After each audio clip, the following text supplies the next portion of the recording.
আজকে আমি সুন্দরবন যাওয়ার পথে রাজুদার পকেট পরোটা খেলাম।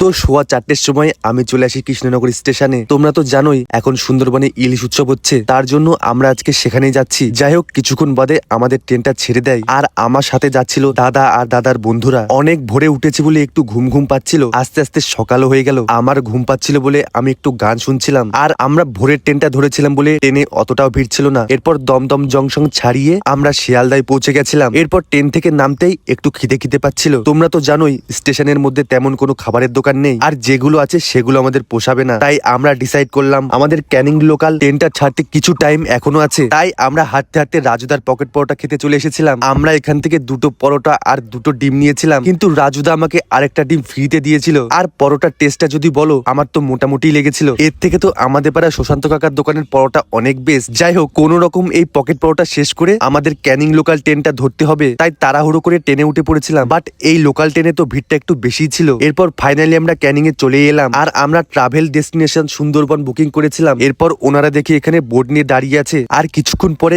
ওনাদেরই অটোতে করে প্রায় 1 ঘন্টা পর আমরা এই ফেরিঘাটে চলে আসি। এখান থেকেই আমাদের 3 দিন 2 রাতের ইলিশ উৎসব শুরু হবে। ট্রলারটি ছাড়ার পর আর বোর্ডে ওঠার পর কি ছিল, কেমন এক্সপিরিয়েন্স, সেটা তোমরা পরের পার্টে দেখতে পারবে। তার জন্য সাবস্ক্রাইব করো। বাই।